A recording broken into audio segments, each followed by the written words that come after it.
दोपहर का वक्त था। गांव का बाजार अपने पूरे शोर शराबे पर था।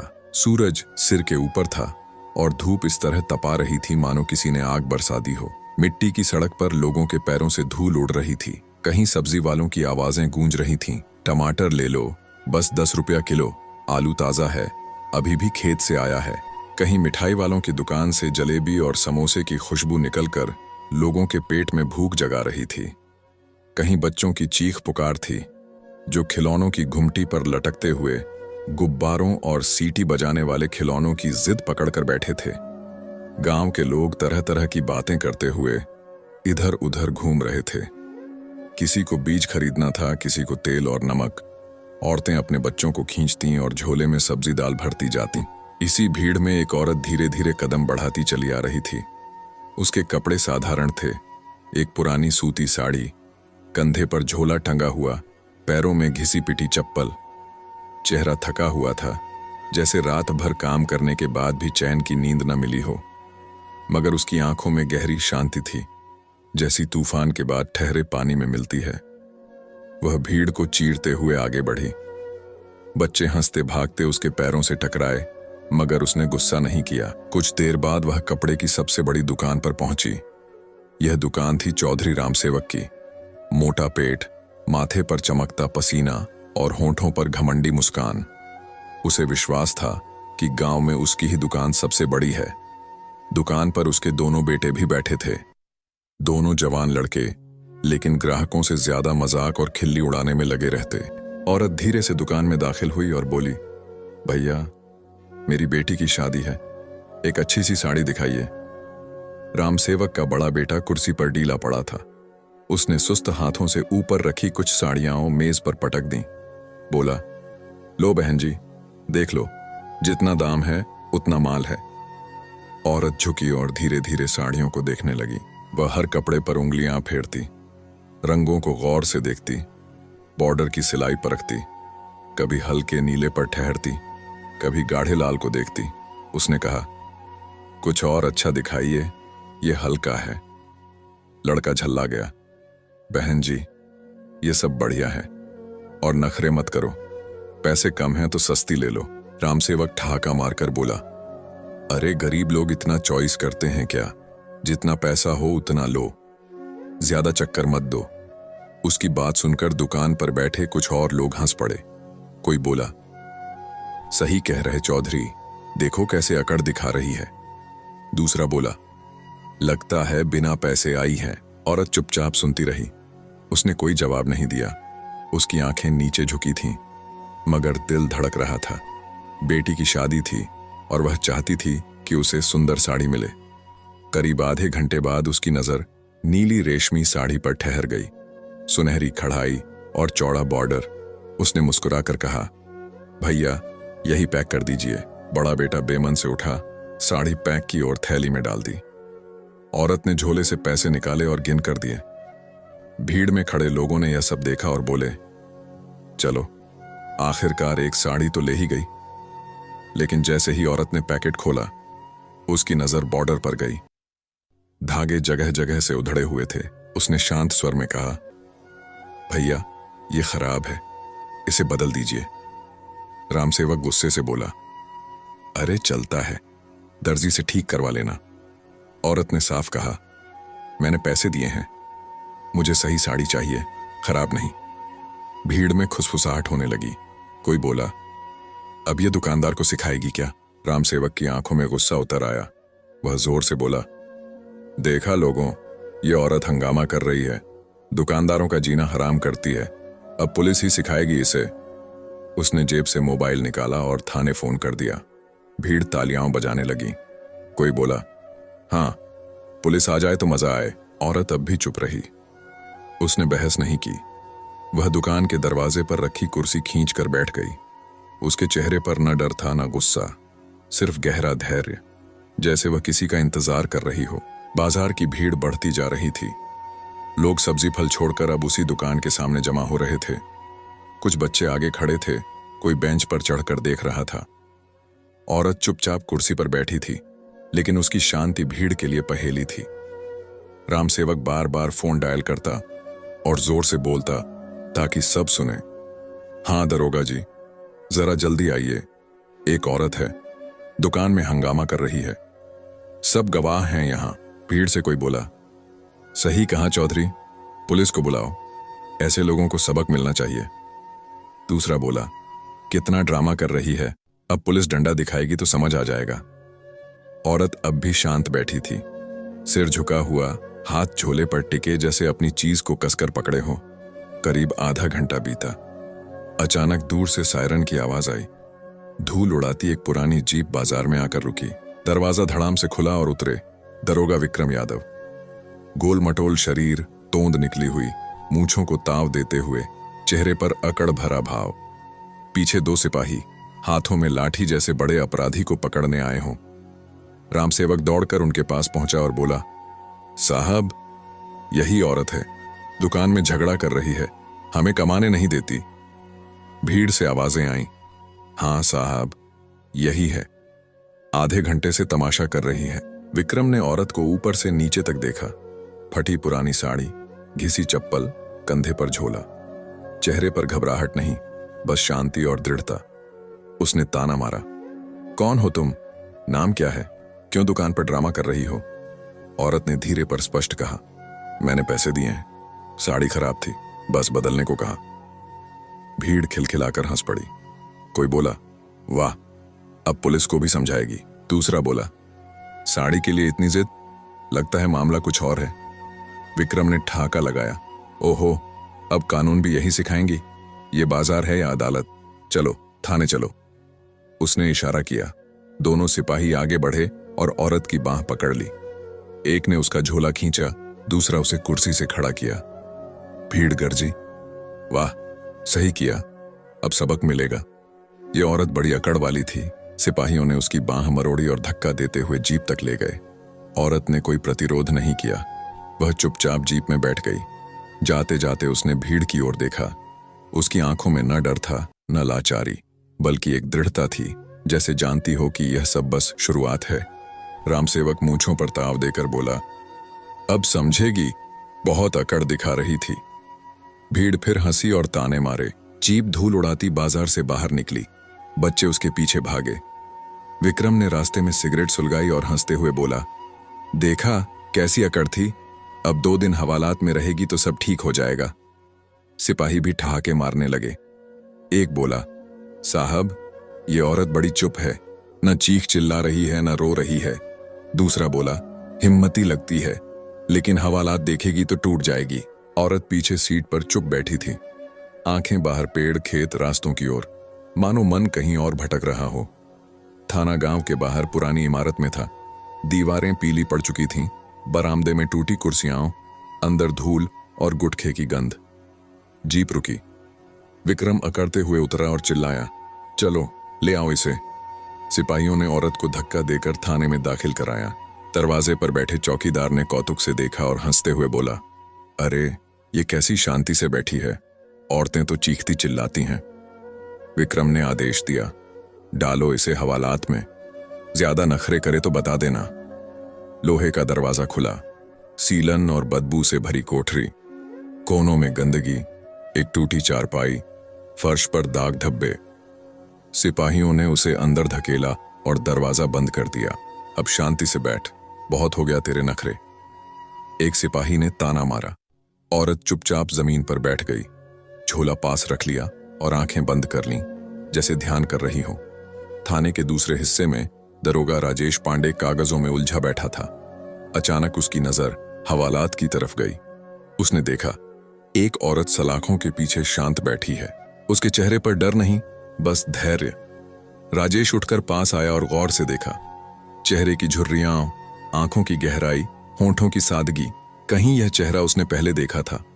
तभी औरत ने भी नजर उठाई। उनकी आंखें मिली। राजेश का दिल जोर से धड़क उठा। उसके होंठ कांपे और धीरे से निकला, ये तो मास्टरनी जी लग रही हैं। थाने में हल्की अंधेरी छाई थी। बाहर बरामदे में झींगुरों की आवाज, अंदर पंखे की छर्र छर्र। हवालात की सलाखों के पीछे बैठी औरत अब भी शांत थी, जैसे यहां होना उसे विचलित न करता हो। दरोगा राजेश पांडे की नजर बार बार उसी ओर जा रही थी। उसके भीतर अजीब हलचल थी। वह सोच रहा था, ये चेहरा, ये आंखें, कहीं मैंने इन्हें पहले देखा है। दिल की धड़कनें तेज हो गईं। राजेश की यादों में गांव का छोटा स्कूल लौट आया। बरामदे में बच्चे कतार में बैठे, हाथों में स्लेट और खड़ियां। सामने वही औरत खड़ी थी, बच्चों को अ आई ई लिखना सिखाती हुई। उसकी आवाज अब भी कानों में गूंज उठी। पढ़ाई से बड़ी कोई दौलत नहीं, बेटा हो या बेटी, सबको पढ़ना है। राजेश सलाखों के पास आया, फुसफुसाया, मैडम, आप सुजाता मास्टरनी जी हैं ना? औरत ने धीरे से आंखें खोली। उसकी आंखों में हल्की पहचान की चमक थी, मगर होंठ मौन रहे। राजेश की सांसें अटक गईं। उसके होंठ कांपते हुए निकले, हे भगवान, ये सचमुच मास्टरनी जी हैं। उसके भीतर बचपन की तस्वीरें दौड़ने लगीं। वह वही बच्चा था जिसे पिता खेत पर काम में रोकते, और वही मास्टरनी जी घर आकर पिता से कहती, लाला जी, इसे स्कूल भेजिए, पढ़ाई से ही जिंदगी संभलेगी। पिता अक्सर झुंझलाते, पढ़ाई से क्या मिलेगा, इसे तो खेती ही करनी है। पर सुजाता दृढ़ता से कहती, पढ़ाई से इंसानियत और समझ मिलती है। खेती भी तभी सुधरेगी जब दिमाग खुलेगा। उनकी जिद ने ही राजेश को पढ़ाई दिलाई। आज थानेदार की कुर्सी तक पहुंचना उसी का परिणाम था। गला रूंधा, आंखें नम। उसने देखा, विक्रम यादव आराम से चाय पी रहा था। सिपाही हंसी मजाक में लगे थे। किसी को अंदाजा नहीं था कि हवालात में बैठी औरत गांव की सम्मानित शिक्षिका है। अचानक राजेश उठा, चाबी ली और सलाखें खोली। उसकी आवाज गूंज उठी, मूर्खों, जानते हो ये कौन है? सिपाही चौंके। राजेश बोला, यही वो हैं जिनसे तुमने कख ग सीखा, यही जिन्होंने बेटियों को स्कूल पहुंचाया, वही जो चौपाल पर बोली थी, लड़की बोझ नहीं, ताकत है। ये हैं हमारी मास्टरनी सुजाता मिश्रा जी। थाने में सन्नाटा छा गया। सिपाहियों के चेहरे उतर गए। किसी ने सिर झुका लिया, किसी की आंखें फटी रह गईं। बाहर बरामदे में बैठे लोग भी सुन चुके थे। कुछ ही देर में खबर पूरे बाजार में फैल गई। अरे, जिस औरत को पुलिस पकड़ लाई थी वो कोई आम औरत नहीं, हमारी मास्टरनी जी हैं। चाय का कप हाथ में लिए विक्रम यादव हड़बड़ा गया। कप उसके हाथ से छूटते छूटते बचा। वह जल्दी से अंदर आया और हकलाया, कौन मास्टरनी जी? राजेश ने गुस्से से कहा, वही जिन्हें तुमने हवालात में डाला, जिनसे तुम्हारी बेटी ने भी पढ़ना सीखा है। विक्रम के चेहरे से रंग उड़ गया, माथे पर पसीना झलकने लगा। वह सुजाता जी के पैरों में गिर पड़ा। मैडम, माफ कर दीजिए, मैं पहचान नहीं पाया, बहुत बड़ी भूल हो गई। तभी भीड़ से आवाज उठी, नहीं, इसे सजा मिलनी चाहिए। लोग थाने की ओर उमड़ पड़े। महिलाएं, बच्चे, बुजुर्ग सब आ गए। बरामदा भर गया। महिलाएं चिल्लाईं, हमारी बेटियों को जिसने पढ़ाया उसी का अपमान हुआ। बच्चे रोते हुए बोले, ये हमारी गुरु मां है। बुजुर्ग गरजे, गुरु का अपमान गांव का अपमान है। राजेश ने सख्त आवाज में कहा, विक्रम यादव, तुम्हें लाइन हाजिर किया जाता है। तुम्हारी वर्दी अब तुम्हारे लायक नहीं रही। भीड़ से नारा गूंजा, मास्टरनी जी की जय। सुजाता जी धीरे से खड़ी हुई। उनका चेहरा शांत, आंखों में दृढ़ता थी। उन्होंने भीड़ की ओर देखा और कहा, आज तुम सब खड़े हुए, यही मेरी ताकत है, पर असली गुनहगार अभी बचा है। भीड़ गरजी, कौन? उन्होंने दुकान की दिशा में इशारा किया। वो चौधरी राम सेवक, जिसने झूठ बोला और अपमान किया, उसी के कारण मैं यहां पहुंची। भीड़ एक साथ चिल्लाई, हां, असली दोषी वही है, उसे थाने लाओ। थाने का माहौल पूरी तरह बदल चुका था। जिस औरत को कुछ देर पहले झगड़ालू कहकर सलाखों के पीछे डाला गया था, वही अब भीड़ की नजरों में नायिका बन चुकी थी। बाहर सैकड़ों लोग जमा थे। औरतें लाठियां उठाए खड़ी थीं। बच्चे मास्टरनी जी का नाम पुकार रहे थे। बुजुर्ग चौपाल तक खबर फैलाने लगे थे। भीड़ लगातार गरज रही थी, असली गुनहगार को पकड़ो, राम सेवक को लाओ। उधर चौधरी राम सेवक दुकान पर अकड़ से बैठा था। उसके बेटे ग्राहकों से हंसते हुए कह रहे थे, देखा कैसी अकड़ थी, पुलिस उठा ले गई ना। राम सेवक मूंछों पर ताव देते बोला, हमसे पंगा लेगा तो यही होगा, चौधरी राम सेवक से बड़ा कोई नहीं। लेकिन तभी गली से गुस्साई भीड़ आती दिखाई दी। लोग चिल्लाते हुए दुकान पर टूट पड़े, यही है असली दोषी, मास्टरनी जी का अपमान इसी ने किया। राम सेवक का चेहरा पीला पड़ गया। वह हकलाया, न नहीं, मैंने कुछ नहीं किया, वो औरत ही हंगामा कर रही थी। लेकिन महिलाओं ने उसकी बांह पकड़ ली। एक गर्जी, चुप रहो चौधरी, वही मास्टरनी जी हैं जिन्होंने हमारी बेटियों को पढ़ने का हक दिलाया और तुमने उनका अपमान किया। अब गांव तुम्हें छोड़ेगा नहीं। भीड़ ने उसे खींचकर दुकान से बाहर निकाला और धक्के देते हुए थाने की ओर ले चली। थाने के बरामदे में भीड़ उमड़ पड़ी। रामसेवक को घसीट कर लाया गया और सीधा मास्टरनी जी के सामने खड़ा कर दिया। लोग चिल्ला रहे थे, यही है दोषी। इसी ने पुलिस बुलवाई। रामसेवक हकलाता बोला, मास्टरनी जी, मैं तो बस अपना माल बेच रहा था, आपने ही साड़ी में नखरे किए। भीड़ गरज उठी, चुप, जिसने पैसे दिए हैं उसे सही चीज लेने का हक है, धोखेबाजी अब नहीं चलेगी। राजेश पांडे आगे बढ़ा, उसकी आवाज गूंजी, रामसेवक, तुमने सिर्फ धोखाधड़ी नहीं की, तुमने गांव की सबसे सम्मानित शिक्षिका पर झूठा आरोप लगाकर उन्हें जेल भिजवाने की कोशिश की। यह अपराध है। भीड़ से नारे उठे, सजा दो, सजा दो। रामसेवक पसीने से तरबतर हो गया, उसकी आंखें इधर उधर भागने लगीं। तभी सुजाता जी ने शांत स्वर में कहा, गांव वालों, जब तक हम चुप रहते हैं ऐसे लोग हमें अपमानित करते हैं। भीड़ एकदम शांत हो गई। सुजाता जी बोली, आज अगर मैं चुप हो जाती तो कल तुम्हारी बेटियां भी बाजार में धक्के खाती। अगर मैंने आवाज नहीं उठाई तो कल कोई और औरत सलाखों के पीछे होती। औरतें सिर हिलाने लगीं। हाँ, सही कह रही हैं। बच्चों की आंखें चमक रही थीं। भीड़ गरजी, रामसेवक को सजा दो, विक्रम यादव को हटाओ। भीड़ की आवाज सुनकर विक्रम हड़बड़ा गया और सफाई देने लगा। विक्रम यादव बोला, गांव वालों, गुस्सा मत करो, शिकायत आई तो मैंने कार्रवाई की। भीड़ एक साथ गरजी, शिकायत नहीं, साजिश थी। तुमने आंखें बंद करके मास्टरनी जी का अपमान किया। राजेश पांडे ने सख्त स्वर में कहा, विक्रम यादव, तुम्हें लाइन हाजिर किया जाता है। अब यह थाना तुम्हारे लायक नहीं। भीड़ तालियां बजाने लगी। लोग चिल्लाए, गांव को ऐसे पुलिस वालों से बचाना होगा। थाने के बाहर अब हजारों लोग थे। औरतें बच्चों का हाथ थामे खड़ी थीं। बुजुर्ग लाठियों पर टिके थे। एक बूढ़ा बोला, हमने जीवन में बहुत अन्याय देखे, लेकिन गुरु का अपमान पहली बार देखा, अब और नहीं सहेंगे। भीड़ गरजी, अन्याय का अंत करो, मास्टरनी जी की जय। सुजाता जी ने हाथ उठाकर भीड़ को शांत किया और बोली, जब हम संगठित हैं कोई हमें दबा नहीं सकता। डरते हैं तभी ये ताकतवर बनते हैं। उनकी आवाज लोगों के दिल में उतर गई। औरतों की आंखों में आंसू थे, होंठों पर मुस्कान। किसी ने नारा लगाया, पंचायत बुलाओ, गांव के सामने फैसला होना चाहिए। लोग चौपाल की ओर बढ़ने लगे। बरामदा खाली होने लगा, लेकिन गुस्से की लहर अभी भी उफान पर थी। राजेश पांडे ने रामसेवक और विक्रम यादव दोनों को पकड़कर भीड़ में भेजा। अब फैसला गांव करेगा। सुजाता जी भी चौपाल की ओर चलीं, आंखों में आग ली।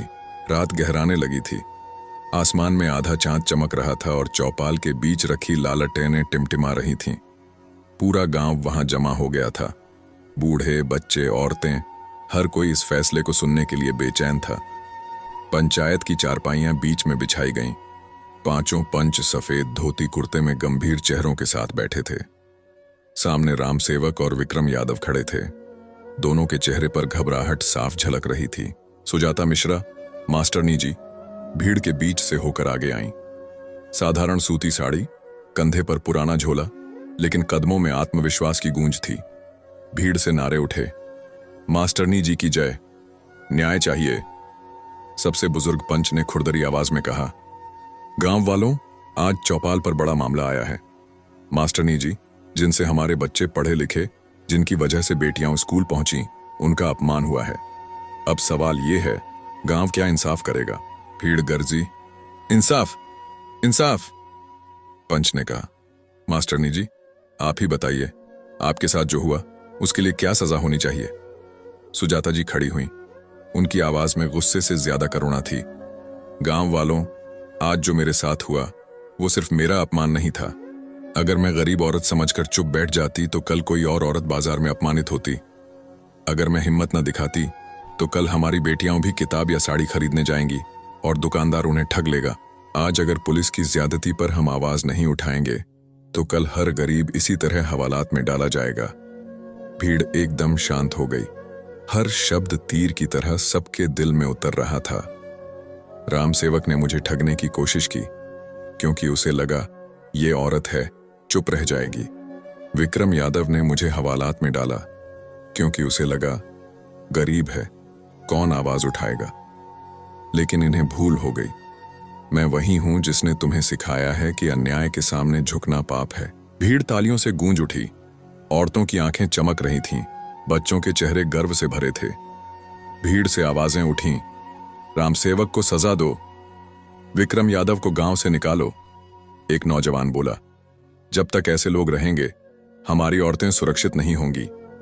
एक बूढ़ी औरत बोली, मास्टरनी जी सही कहती हैं, हमें चुप रहना छोड़ना होगा। पंच आपस में फुसफुसाने लगे। फिर सबसे बड़े पंच खड़े हुए और बोले, गांव वालों, पंचायत ने निर्णय लिया है, रामसेवक दोषी है। उसने धोखाधड़ी की और झूठा आरोप लगाकर मास्टरनी जी का अपमान किया। उसकी दुकान का लाइसेंस रद्द होगा और वह अब बाजार में व्यापार नहीं कर सकेगा। जहां तक विक्रम यादव का सवाल है, वह वर्दी में रहकर अन्याय करता रहा। पंचायत मांग करती है कि उसे तुरंत निलंबित किया जाए और गांव से हटा दिया जाए। भीड़ गरज उठी, न्याय की जीत, अन्याय का अंत। हर किसी की आंखों में सुकून और जोश था। पंचों ने आगे कहा, और अब गांव यह तय करता है कि सुजाता मास्टरनी जी का सम्मान किया जाएगा। उनकी इज्जत हमारी इज्जत है। आज से वे सिर्फ गुरु नहीं बल्कि गांव की आवाज हैं। भीड़ तालियों और नारों से गूंज उठी, मास्टरनी जी की जय, औरतों की शान, मास्टरनी जी। महिलाएं आगे बढ़ीं और सुजाता जी के पैरों में फूल रख दिए। बच्चों ने उनकी ओर दौड़कर आंचल पकड़ लिया। सुजाता जी की आंखों में आंसू थे, लेकिन चेहरे पर संतोष की मुस्कान थी। जब चौपाल खत्म हुई, गांव की औरतें समूह में खड़ी होकर कहने लगीं, अब हम चुप नहीं रहेंगे। अगर किसी ने हमें ठगने या अपमानित करने की कोशिश की तो पूरी पंचायत उसके खिलाफ खड़ी होगी। बच्चे चिल्ला रहे थे, हम भी मास्टरनी जी जैसे बनेंगे। सुजाता जी ने आसमान की ओर देखा और मन ही मन कहा, आज मैंने सिर्फ अपनी लड़ाई नहीं जीती बल्कि हर औरत की आवाज को नया जीवन दिया है। रात गहरी हो चुकी थी और एक नई सुबह की आहट सुनाई दे रही थी। सुजाता जी जब घर लौटी तो उनकी छोटी बेटी भाग कर आई और हाथों से साड़ी का पैकेट ले लिया। माँ, ये साड़ी कितनी सुंदर है, उसकी आंखों में चमक थी। सुजाता जी मुस्कुराईं। बेटी के सिर पर हाथ फेरते हुए उन्होंने सोचा, अब यह साड़ी सिर्फ एक कपड़ा नहीं बल्कि न्याय की जीत का प्रतीक है। तो दोस्तों, यह कहानी सिर्फ एक औरत की नहीं बल्कि पूरे समाज की है। जब तक लोग चुप रहते हैं, अन्याय ताकतवर बनता है, लेकिन जब समाज की आवाज एक होती है तो सबसे बड़ी ताकत भी झुक जाती है। दोस्तों, खौफनाक कहानियां टीवी चैनल को सब्सक्राइब करें। ऐसी नई नई कहानियां लाते रहेंगे। जय हिंद, वंदे मातरम।